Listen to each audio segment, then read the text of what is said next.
कल हिमाचल प्रदेश के पथ परिवहन निगम के सेवानिवृत्त कर्मचारियों के साथ शिमला सचिवालय में मुख्यमंत्री जी के साथ हुई बैठक और उसमें लिए गए निर्णय, इसके लिए मैं हिमाचल प्रदेश पेंशनर संयुक्त संघर्ष समिति के अध्यक्ष सुरेश ठाकुर जी, अतिरिक्त सचिव भूपराम वर्मा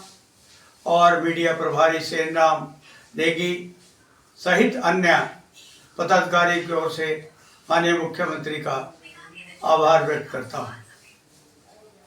उल्लेखनीय है कि गत 13 मई को जब हिमाचल प्रदेश के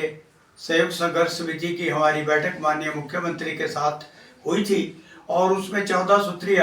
मांगों पर विस्तृत चर्चा हुई। उसमें एक प्रमुख मांग हिमाचल पथ परिवहन निगम के सेवानिवृत्त कर्मचारियों की थी, जिनको हर महीने पेंशन जो है उसका भुगतान समय पर नहीं हो रहा था और उनकी अन्य देनदारियों के लेकर भी चर्चा हुई थी। इसके लिए मुख्यमंत्री जी ने उस वक्त कहा था कि इसके लिए मैं अलग से बैठक करूंगा और वो कल बैठक हुई है। उसमें ये मुख्यमंत्री जी ने आश्वस्त किया है कि हिमाचल पथ परिवहन निगम के जो सेवानिवृत्त कर्मचारी हैं उनको हर महीने 7 और 10 तारीख के बीच में जो है उनका पेंशन का भुगतान कर दिया जाएगा और इसके साथ ही उनके करोड़ों रुपए की जो वेतन मेडिकल रिवर्समेंट के बिलों की पेंडिंग पड़े हुए थे उसके लिए भी सरकार ने 20 करोड़ रुपए की राशि कल जारी करने के आदेश दिए हैं, जिससे परिवहन निगम के सेवानिवृत्त कर्मचारियों के चिकित्सा भत्तों का भुगतान समय पे हो जाएगा। और उसके साथ ही जो उनके अन्य मांगे हैं उसके लिए मुख्यमंत्री जी ने संबंधित विभाग से उनकी अन्य मांगों को फाइल के ऊपर पुटअप करने के लिए कहा है। ये हमारी प्रमुख मांग थी जिसको सरकार ने स्वीकार किया है और उसके साथ ही उस दिन ये तय हुआ था कि प्रदेश में जो 16 जनवरी 2016 से और दिसंबर 2021 के बीच जितने भी सेवानिवृत्त कर्मचारी हैं, पेंशनर हैं, उनको सरकार उनकी बकाया राशि का 40% भुगतान करेगी। इसको लेकर के मुख्यमंत्री जी ने कल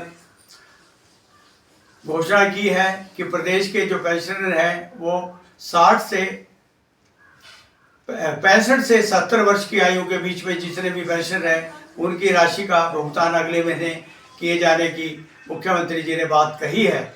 ये एक इसका हम स्वागत करते हैं, लेकिन इसके साथ ही जो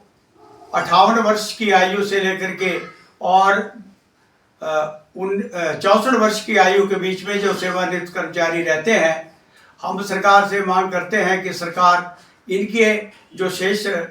वर्ग है इनका भी जो राशि का भुगतान है सरकार इसका भी भुगतान करे।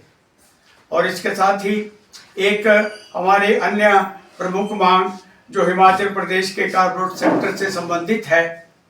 इसके लिए हम सरकार से मांग करते हैं कि सरकार जिस तरह से कल ट्रांसपोर्ट के साथ सरकार ने वार्ता की, हम ये मांग करते हैं कि Himachal Pradesh corporate sector retirees coordination committee की जो संघ है प्रदेश स्तरीय, जिसके अध्यक्ष देवीलाल ठाकुर हैं, हम सरकार से मांग करते हैं कि इनके साथ सरकार अलग से बात करे, क्योंकि इनकी अनेक समस्याएं हैं जिसका समाधान अलग से बैठ के हो सकता है। तो हम चाहेंगे कि सरकार इनके साथ वित्त सचिव को बिठा करके इनकी मांगों पर विस्तृत चर्चा करे ताकि इनकी समस्याओं का भी समाधान हो सके। इसके साथ ही जो प्रदेश के हमारे पेंशनरों के मेडिकल बिलों का भुगतान हो रहा है उसके लिए मुख्यमंत्री का आभार व्यक्त करते हैं और साथ ही ये भी मांग करते हैं कि जो 13% महंगाई राहत की किस्तें शेष है उसका भी सरकार समय पे भुगतान करे। मैं इसके साथ ही ये भी कहना चाहता हूं कि प्रदेश के करीब 2 लाख कर्मचारियों का जो ज्वाइंट फ्रंट संयुक्त संघर्ष समिति 18 संगठनों की बनी है, हम लगातार पिछले 2 वर्षों से संघर्ष कर रहे थे, बड़े आंदोलन हुए और उसके बाद सरकार ने वार्ता के लिए बुलाया और उसके बाद जो हमारी देनदारी है उसके ऊपर सरकार जो है सकारात्मक कार्रवाई कर रही है। लेकिन प्रदेश के कुछ स्वार्थी मुट्ठी भर पेंशनर केवल मात्र हर महीने अपनी बैठक करके चाय पानी पीकर